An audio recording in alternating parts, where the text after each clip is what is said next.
What if the Demon Lord's daughter Bleach x Tensura? By Void King. Ichigo died but gets reborn as the daughter of a demon lord. Chapter 5 The Weeb Dragon Veldora. Veldora's cave was also where the research department is, so they wouldn't be disturbed in town. Oh, Rimuru-sama, princess. Gabiru greeted. Gabiru, you heard about the meeting? Rimuru inquired. Yes, I heard through thought communication. Gabiru piped up. Since you're now in charge of the development sector, from now on you are an executive. Gabiru's eyes bulged comically in shock.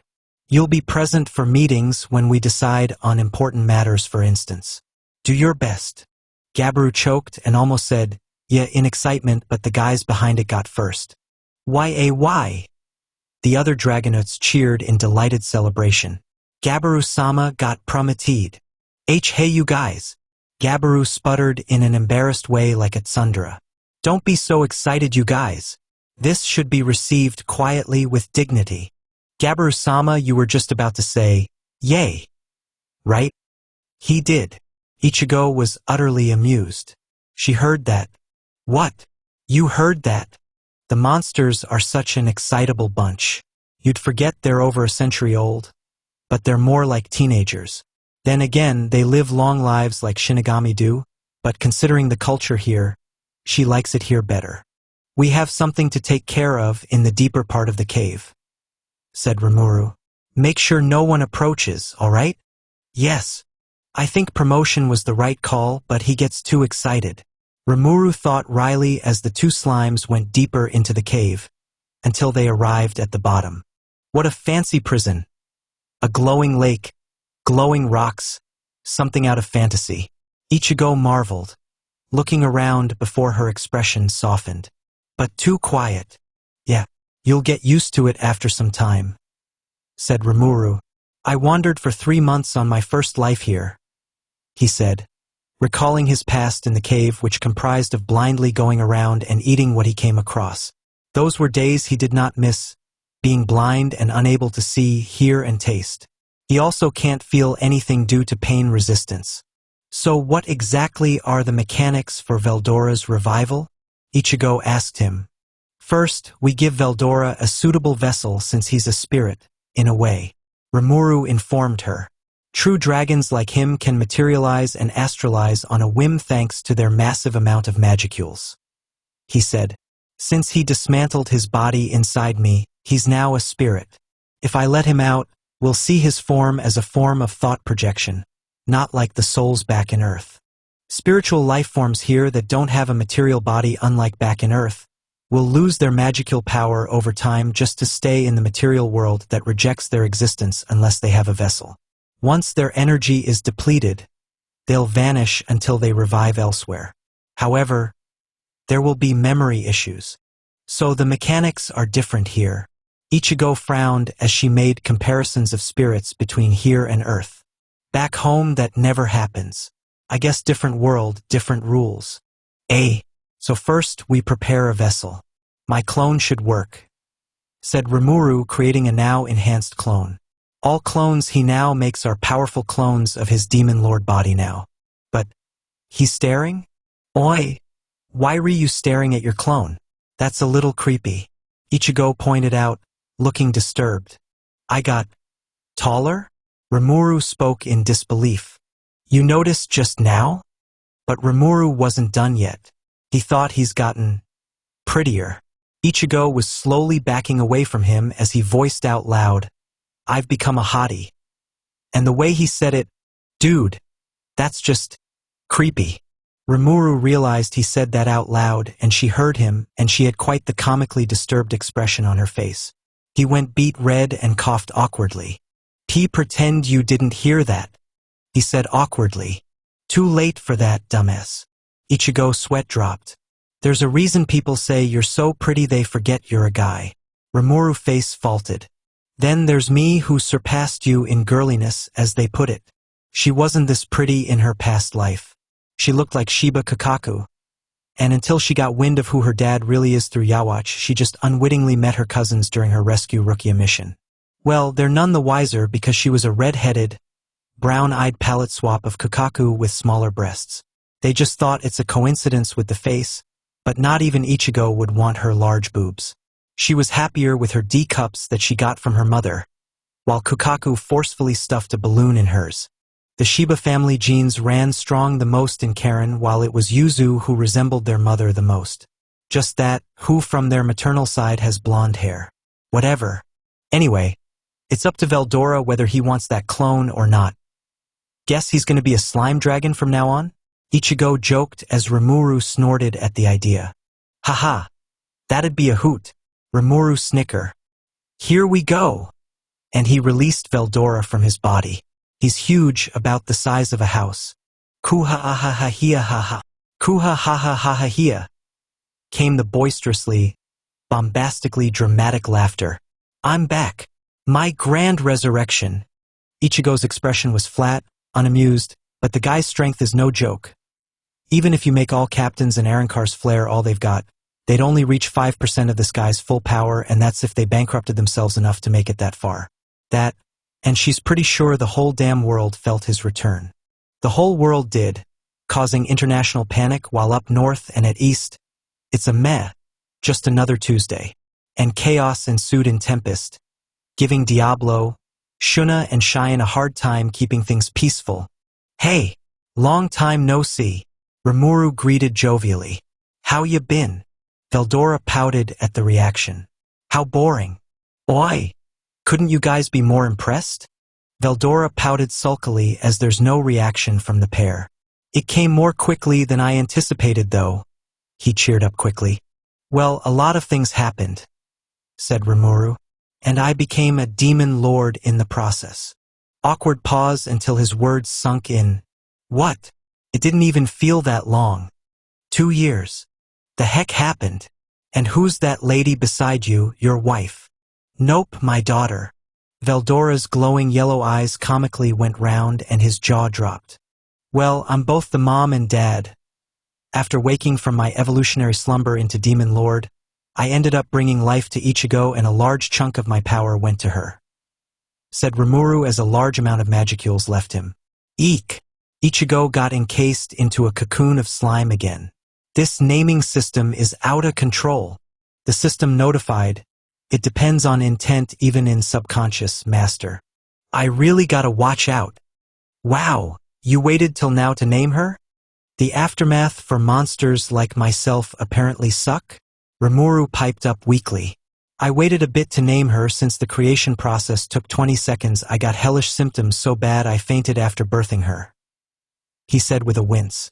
Slimes have kids asexually after all.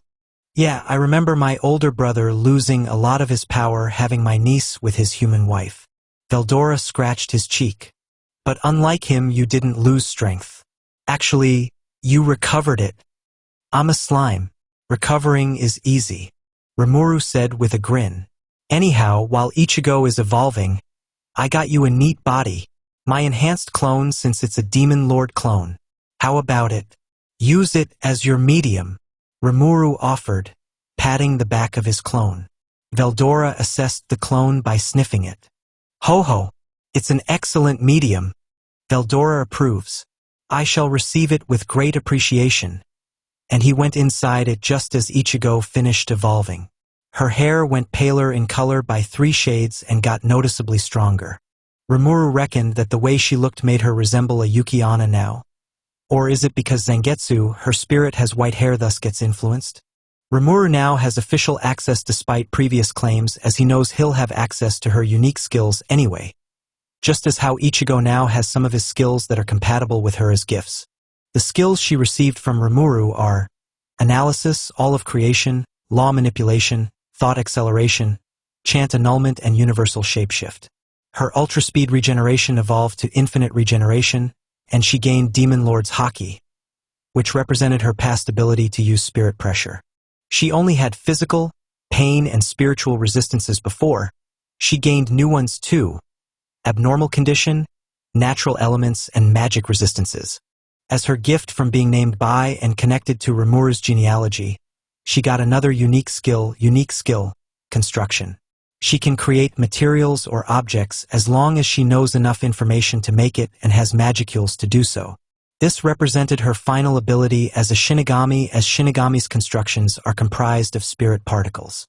Here, she'll use either magicules or spiritrons for the job. But to make this ability handy, she has to do a lot of studying to make full use of this. She can even create food out of magicules, but eating said food energizes the eater based on how much magicules were used to make it. Its sub-skills are what she already has, with the addition of perfect memory, transmutation, and fusion. Oh, we're pretty much overpowered now. Zangetsu approves, as Ichigo heard her voice in her mind. I feel kinda OP at this point. Who cares? Yawatch approves too. Well, at least we can be anywhere we want without being too hot, too cold, and never get sick. On the other hand, Ichigo saw a glowing body not far from them. Dad! Oh, Veldora inhabited the clone I gave him, said Rimuru.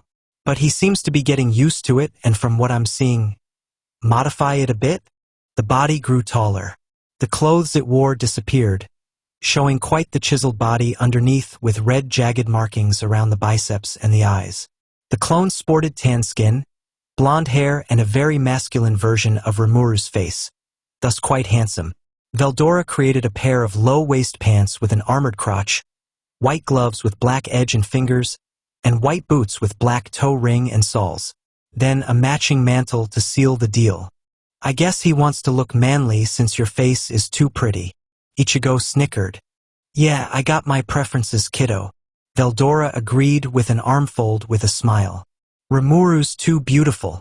Had I not known he was a guy, I'd have trouble telling the difference. Excuse me, you two. Rimuru pouted, annoyed as they had fun at his expense. Well, at any rate, I'm now free and I have you to thank, my BFF. Veldora raised his fist for a fist bump, making the two earthlings laugh. Geez, where'd you learn that from, you old man? Rimuru laughed as they had that fist bump. Oh yeah, I almost forgot. Did you get my gift? He asked. Veldora thought about it as he looked back to his abilities and found a change in him. Oh, my unique skill. Investigator evolved into Investigation King. Faust. He lit up like a child getting candy. It's the power to reach the ultimate truth born from my insatiable curiosity. What about you, kiddo? Veldora asked Ichigo. He named you, didn't he? Yeah. I gained a lot of resistances and a unique skill. Construction, said Ichigo. I got a lot of studying to do in turn to make it useful. And food I make will restore the eater's magical energy. As they talked, Rimuru had to deal with surprise additions. He gained ultimate skill, Veldora. He can summon Veldora anytime, and should anything happen to Veldora, he is easily revived with his memories intact as long as Rimuru is alive. He also has access to storm magic. Not only that, Raphael evolved unique skill, infinite imprisonment into Covenant King, Uriel. Rimuru wondered if ultimate skills are that easily acquirable to this extent of ridiculousness. Well, let's have you restrain your energy for the sake of Tempest's citizens, said Rimuru. You gotta hold back your massive aura before we go home or you're gonna scare 'em all. Oh, that's easy. I learned how to thanks to the sacred texts. Sacred texts. Ichigo looked at Rimuru cluelessly and Rimuru's sweat dropped. He means the manga I've read in my memories. Ah. H. And Veldora went Super Saiyan on them. You're outputting instead of sealing it. Ichigo howled, her eyes popping out. XXX. Nightfall back home. At the city square, the anxious monsters waited as the trio stepped into the city. This was because not only was Rimuru and Ichigo out, they were outside when they felt Veldora return. Are they even okay? Soon they were back within their line of sight. Everyone, we're home. Ichigo called out as their people quickly rushed to them. Rimuru-sama, princess, you're both safe. Rigurdo, the prime minister, gushed out in relief. We suddenly sensed the signs of the return of the storm dragon Veldora. We're gonna explain that right now. But first, say hello to Veldora. Ichigo raised her arms to point at the blonde man with them. It took Dad 2 years to dismantle his prison, you see? And now he's back out. He's what we went out for, she said in casual cheerfulness while Veldora was awkwardly shy around people. From the back, Diablo was very impressed with his master when he heard Ichigo's words. That, and he's close to Veldora, a feat nobody's accomplished before. What other demon lord can claim to do the same? In the northern continent, Guy sneezed into his tea while lying on the roof of his castle. In the Eastern Empire, Rudra sneezed while sipping wine while relaxing in his garden with Velgrind. Awkward pause. Well, he's using the clone I created for him to inhabit. He did some modifying. Rimuru continued. Now that he can hold back his massive aura, he can now live here with us. Say hello. Rimuru nudged Veldora with an elbow nudge, but the dragon was being awkward. You being shy now? I'm not being shy. Veldora sputtered in denial. It's just that nobody ever got near me and lived to talk about it. This is too new to me. The monsters remained skeptical as last they checked. He's a giant blue dragon, isn't he? Trainee appeared and knelt before Veldora. Her words were what validated his identity. Our Lord and our guardian Veldora-sama, I congratulate your return from the bottom of my heart, she said in utter sincere reverence. And considering all trees around, naturally they'd know first. Oh, the Dryads, right? I remember you guys. Veldora perked up, recognizing Trainee. Thanks for taking care of Jura for me. I am unworthy of such praise, said Trainee in respect. Such a task is in no way enough to repay you for taking us in when we were separated from the Queen of Spirits. Don't worry about it. Wahahahaha. At this, that was enough proof because Trainee herself confirmed it and they all knelt down in respect immediately. The only ones who didn't were Diablo, Yume's group, and Cabal's party. Our Lord. Wait, that's the storm dragon? The real thing? Ellen squawked out in horror, pointing at Veldora nervously. You gotta be kidding. Yume croaked out shakily, his left eye twitching. Keep looking out for Rimuru and Ichigo for me, Veldora told Trainee. He even got me a cute niece, being my sworn brother and all. My other half, he chimed, getting the 2 slimes in a one-armed noogie each. Another awkward pause. Sworn brother? The monsters squawked. They can't believe their master has such an incredible relationship with their guardian. He even acknowledged their princess as his adoptive niece. And she already has a name, their Princess Ichigo. Chaos ensued. When the wackiness calmed down, everyone, we've gone through a lot, ups and downs, Rimuru told his people. But tonight, forget the downs, and let's party. Yee! There's a massive cookout while wine was taken out and picnic setups were being set up. Took a while before they can really party. XXX. Next day, everyone, let me introduce our new family member, said Rimuru in his office. Considering the naming and genealogy thanks to the naming, Ichigo thought they're one big happy family instead when she thought about it on their walk home with Veldora, who also named her his equal, thus sharing the name of Tempest. Rimuru, who once sat solo at the head of the table, Ichigo now sits with him on everyone's insistence. You know him as Black, but as of yesterday morning, I welcomed him as Diablo. He's new but is very dependable, so I plan to put him to work as covert guard. For now, he is its only member, but I give him permission to gather subordinates talented enough for the job.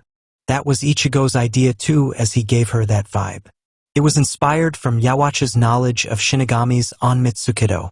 When he and Veldora learned what it was, thus outing to Veldora that she too was a reincarnate, Rimuru agreed Diablo fits the bill. Covert guard. Benimaru blinked owlishly. He will carry out secret operations and will act based on the findings of Sui's intelligence bureau that will ensure Tempest's security against outside forces. That's what it means to be a covert guard. Otherwise, he will be a bodyguard. He will answer to Sui when and where he must operate. Rimuru explained. Treat him well. Everyone, I would deeply appreciate your guidance and encouragement. Diablo bowed politely. Everyone nodded.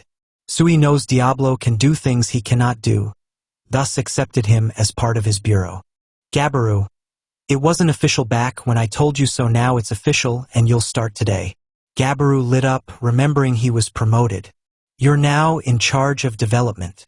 Gabiru will accept and fulfill my duties to my utmost ability. Gabiru was just as hammy as Veldora. As for Ichigo, she will learn under me. Rimuru continued as Ichigo created a glowing spelling of her name using the world's letters.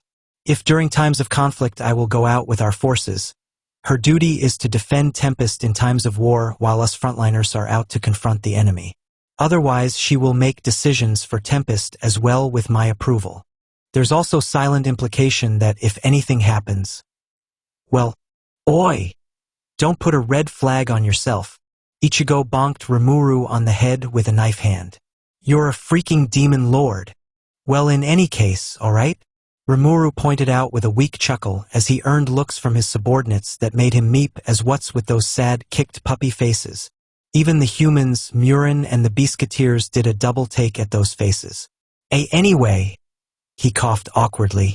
Yume and the Biscuiteers, this will be all about you next, so please listen.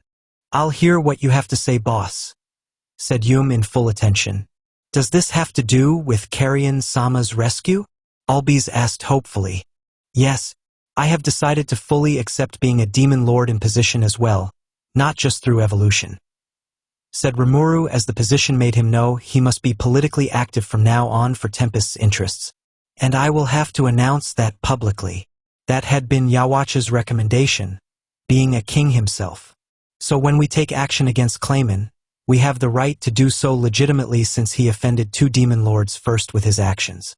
Myself and Carrion, he said seriously.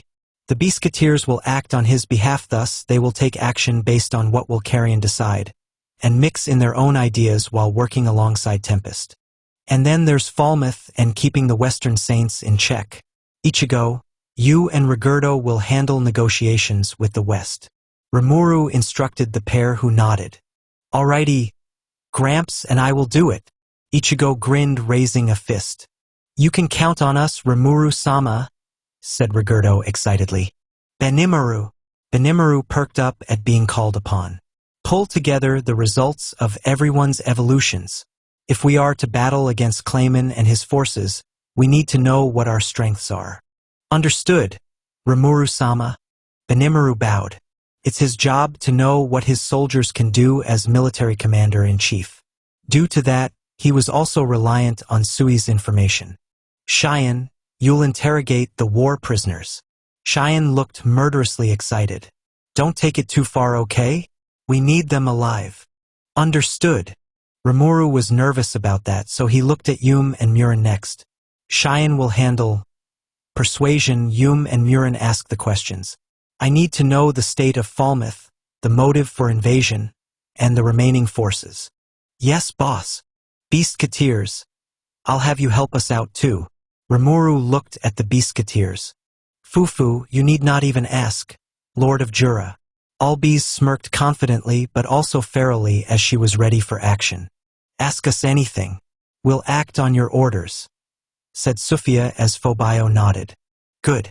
Rebuild your strength and be ready for the upcoming battle.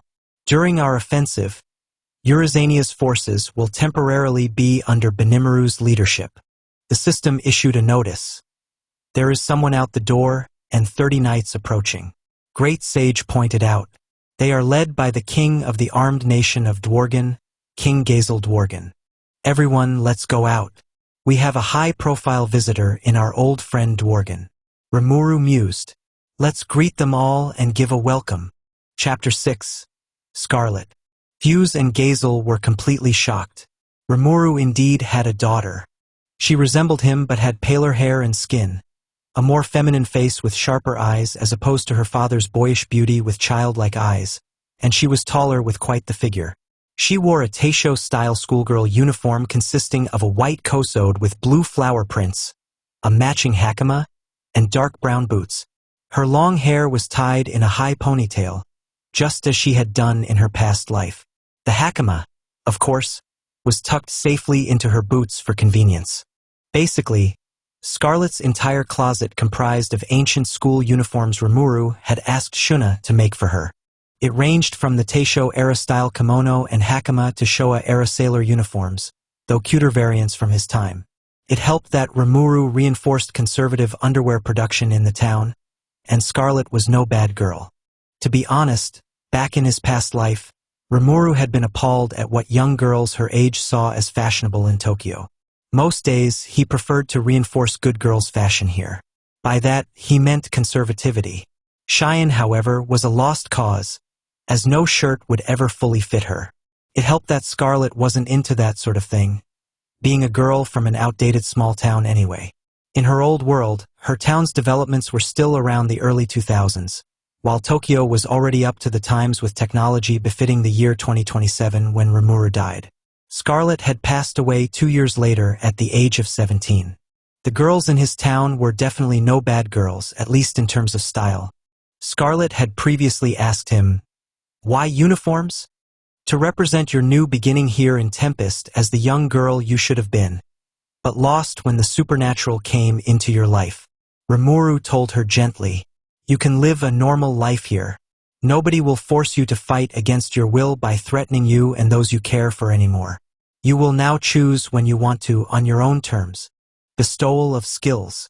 In regards to food chain, a sub-skill in Beelzebub where Rimuru can copy his subordinate skills, he could also bestow skills suited to them. In regards to bestowment, the ones suited to her skills were Shuna and Diablo in regards to the unique skill, Monk of Destruction, while Rimuru was suited to Monstrous Berserker. The Kijin males were suited for ultra-speed magicule absorption. Then again, so was everyone, so he was perfectly fine with bestowing such abilities, as it meant they could easily survive parenthood if they got married. He also granted holy magic nullification to all of his people. When he had told them that, in an assembly, his subordinates were over the moon that they could finally have children without the risk of dying.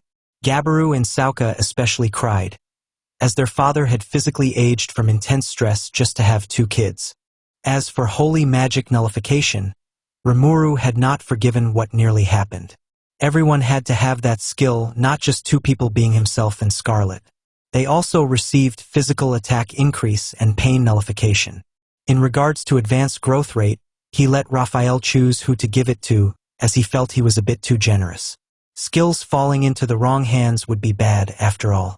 Then regarding arts, damn near everyone was suited to it.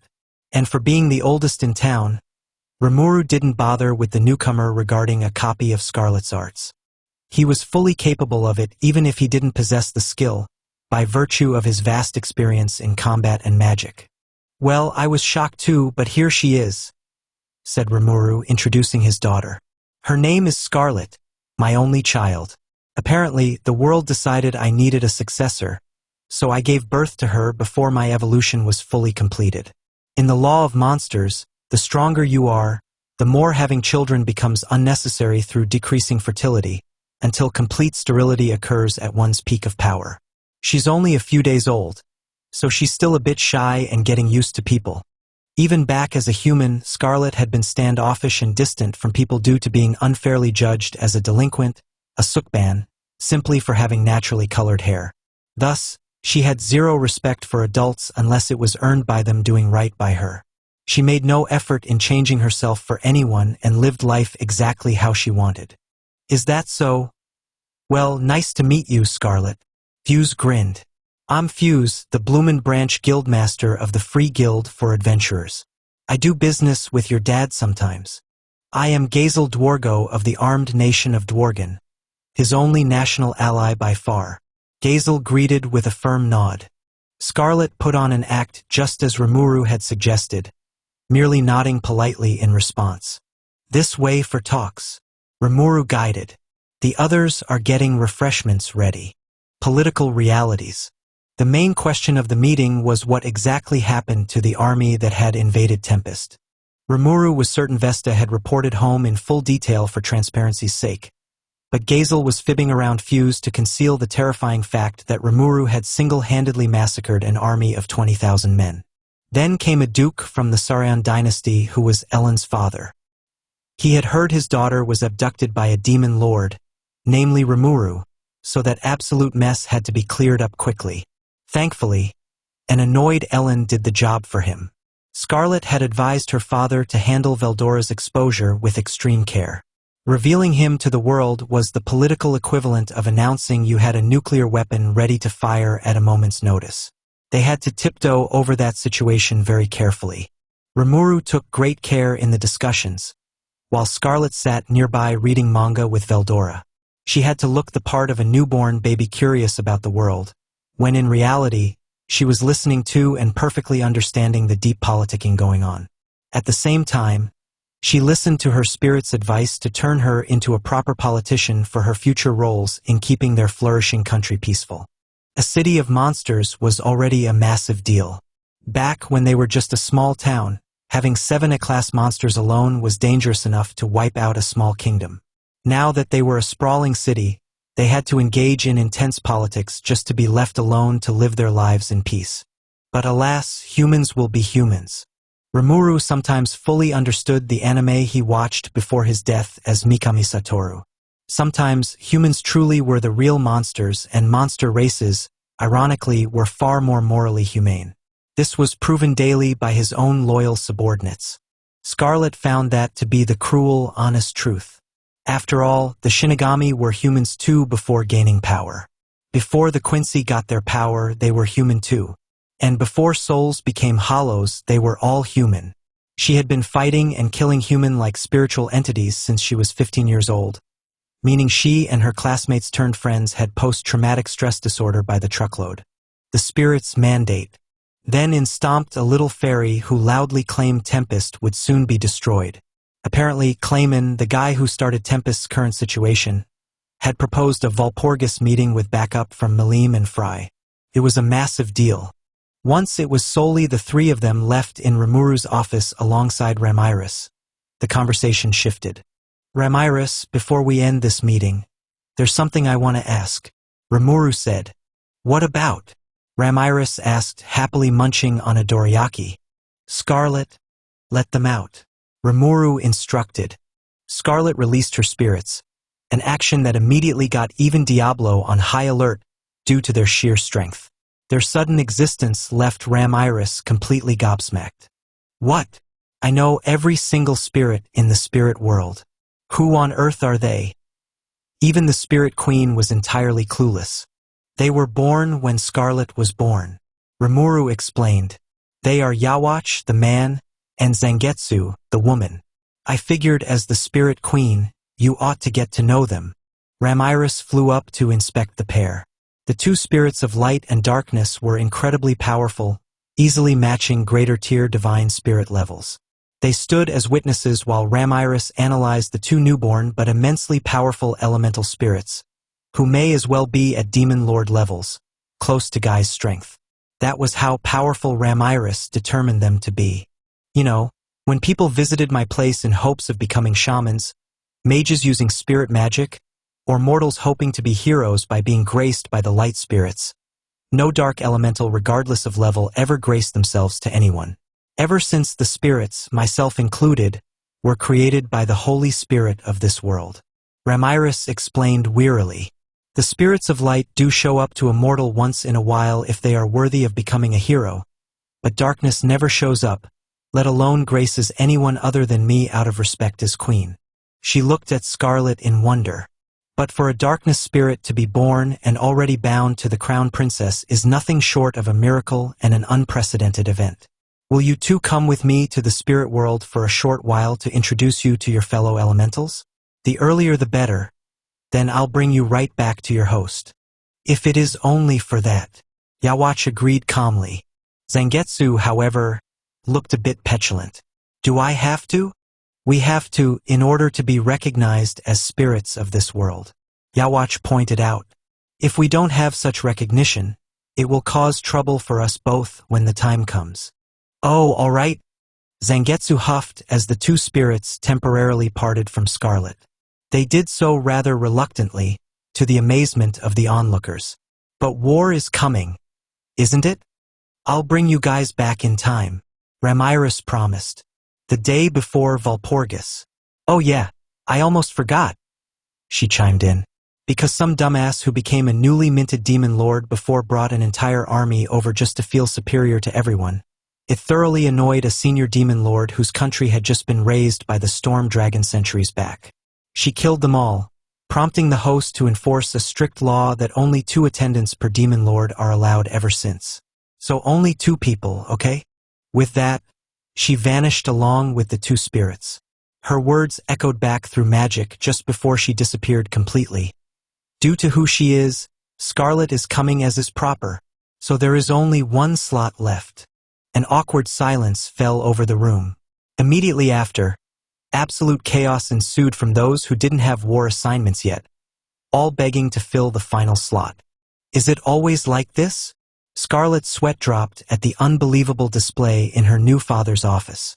Goodness knows not even subordinates could act this wacky before their captains in the Seriidii, but this was highly reassuring in some way. Despite the clear hierarchy, everyone was still completely free to be themselves. Freedom. She truly liked it here. It was a whole new world for her, and a fantastic point of view. Her new father must be quite the leader to inspire such fierce loyalty and immense freedom in his own town. Like you wouldn't believe. Rimuru laughed. But still, we will gladly do anything for Rimuru-sama and Haim-sama, he told her reassuringly. Well, I'm glad that Dad has people like you to make this possible, Scarlet said, eyeing the wackiness in the office with a wistful smile. A country like this is already a dream for most people, but we're lucky to have it for real. Most government offices won't be this fun and carefree while still doing their jobs. I've never heard of a free country like this happening. Rimuru and Sui had nothing to say to that. They knew how most foreign nations operated, and they knew their city was the weird one for this. But their princess liked it this way, finding it both fun and free. The evolution of Scarletite. Later, at the blacksmith workshop, "Hello there. What can we do for you guys?" Kaijin greeted the royal slimes. "I want a weapon forged for Scarlet," said Rimuru, "for the coming Valpurgis. Do we have enough magisteel for that?" "I'll check our inventory," Kaijin replied, scanning his records. We have enough raw material for 3 swords as of right now." "Can I see?" Scarlet asked. "I'm still learning about this world and what it has to offer. What makes magisteel so important if Dad requested it specifically?" "Oh ho, I'm glad you asked. It's a real treasure." Kaijin grinned as his assistants brought out a heavy crate of magisteel, a glass-looking or that shone in brilliant rainbow colors. This material is incredibly durable and heat-resistant. In comparison to other rare metals that have a melting point around 5,000 degrees at most, magisteel can withstand temperatures close to 10,000 degrees Celsius. Furthermore, it has a self-repairing trait and is exceptional at conducting magical power, enabling any objects made from magisteel to grow along with their user. All these properties make magisteel highly desirable for making high-quality equipment with magical properties. Kaijin picked up a piece of the ore. The sad part is they are incredibly rare, as they are iron ores that mutated from heavy exposure to magicules over the years. They are usually only found in the caves of powerful monsters. This single piece I'm holding right now is worth about 5,000 gold coins in the open market. Scarlet choked at that number. Rimuru had already taught her how money in this world worked, and the exchange rate between units was downright unfair, which was exactly why he had created the internal point system in Tempest, only using real coins when purchasing stuff from the outside. Still, the properties of magisteel intrigued her. Magisteel exposed to magicules, huh? Scarlet walked over to the crate. "Dad, how much magisteel is needed for the sword you have in mind for me?" "I'd say about 15 large ores, about the size of Kaijin's fist." Rimuru replied. "Why do you ask?" "Line them up for me, mister," Scarlet instructed Kaijin. The dwarf did so. The next thing they knew, Scarlet blasted the entire lineup with her dense magicules to see what would happen, causing yet another instant mutation. The ores turned a brilliant, fiery bright red, while still glowing with rainbow colors underneath. The dwarf craftsmen choked on their own breath. "She turned them all into Scarletite." Garm howled in sheer shock. A mythical or passed down as a mere fairy tale in the Dwarven Kingdom. Scarletite. Rimuru blinked, while Kuro blurted out in pure intrigue. You can say that Scarletite is the absolute ultimate form of Magisteel. Kaijin sputtered out, sounding near hysterical. If finding regular Magisteel is a 1 in 500 chance, Scarletite is a dream or found in a 1 in 50,000 chance due to the extreme amount of magicule exposure needed to forge it. Scarletite responds exclusively to its owner, and weapons made out of it are a hair away from mythical grade. Weapons made out of Scarletite are the absolute cream of the crop in legend-grade goods. The mithril alloy Dworgen discovered is complete trash compared to pure Scarletite. Okay, Rimuru said, getting anxious as this was massive. What about weapons that are already made? The exact same conditions should apply, Rimuru-sama. By exposing already made weapons to that specific energy, they should evolve as well. Dord said happily. To think Scarletite is right at our fingertips. It's no longer a distant dream for Dwarven craftsmen. He was literally in tears of joy. Rimuru grinned at that, looking thoughtful. He had bestowed ultra-speed magicule absorption to his military forces, right? He immediately connected to his descendants serving in the military via thought transmission. Attention all warriors of Tempest. Out of pure curiosity, Scarlet just accidentally discovered a massive boon for us all. Using ultra-speed magicule absorption, convert it into your own power and induce an evolution in your current Magisteel weapons to turn them into Scarletite. It is the ultimate form of Magisteel that makes top-tier legend-grade weaponry.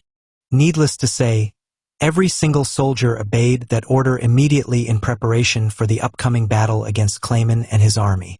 Preparations for Valpurgis. Now then, I need extra Scarletite for Murin for her future assignments. Rimuru thought aloud. Might as well. When the idea was brought to her, Murin was in absolute shock. Rimuru-sama, for real? Murin choked out. Giving a Scarletite weapon to me? Just like that? Being king and queen of a nation is no joke.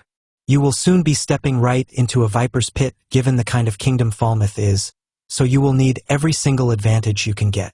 Rimuru said grimly. Yum cannot own one as he doesn't possess enough magicules to properly bond with it. Mages can, however, and given the situation. What exactly is Scarletite? Yum asked cluelessly. A hysterical Murin quickly explained it to him. Being a long-lived witch, she knew its immense value. Her late master had once owned a Scarletite ring as a magic focus, but given its deeply personal nature, Murin could not inherit it, choosing to lay the weapon to rest with her teacher. Her master had found it by pure luck and could only forge a small ring out of the tiny amount she discovered. Only dense magicule users could bond with it, meaning Murin would now have her own custom Scarletite weapon in the form of a pair of ornate Tekko gloves perfectly befitting a witch, styled to be worn for all occasions. She was absolutely over the moon. Meanwhile, Scarlet was undergoing an outfitting for her battle garments, sewn up by Garm while Shuna worked diligently on Rimuru's. She felt the design was something straight out of a cosplay convention.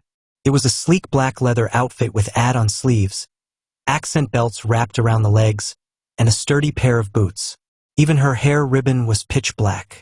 Her primary weapon was also currently being forged, so all she could do was wait. In the meantime, she spent her hours sparring with Rimuru, who used a copy of her skills to drastically improve his otherwise shoddy martial arts. She started on his current level before slowly increasing the difficulty. Because both of them healed incredibly quickly, unleashing lethal blows during practice was perfectly okay as long as their souls weren't directly damaged. It was notoriously hard to kill slimes like them. You have to get entirely used to the idea that lethal blows can and will always come. Scarlet would tell him bluntly during their clashes. While it is perfectly fine for us slimes to take a bad hit, it is absolutely not okay for everyone else to receive lethal blows. You must learn to develop the raw reflexes and reaction time to stop them. Got it? But dang, fighting you is honestly like fighting Malim, Rimuru complained. And somebody out there is bound to be even better than that kid. Namely, anyone older than her. Scarlet snarked back. In Valpurgis, to prove your worth as a true demon lord, I can already predict you'll be forced to fight her while she's in her so-called playing pretend state, while I get to face Clayman directly. By the way, who is the other escort? It'll be Ranga, Rimuru answered, my very first descendant. He will come along with us inside my shadow. Everyone else has specific strategic tasks regarding the war. Who is that again? The massive wolf. Oh, right. Have you fully mastered Malim's technique? The dress change magic? Rimuru asked her. He had seen it performed before she left town, and with the help of Great Sage, he taught the magic directly to Scarlet. Thanks to having a copy of the unique skill, Predator, he had passed it to her just so she could have the sub-skill stomach to easily store her gear inside. Yeah, it sure beats having to hide in a room just to get changed. Scarlet grinned. This upcoming Valpurgis, it should be highly entertaining. I can finally compare whether these demon lords are truly stronger than the Shinigami or not, just by their raw feel alone. This, coming from the girl who literally fought Aizen? Rimuru smirked. With a massive amount of help from specialized poison, Scarlet clarified with a laugh. Without it, we would have never won that fight.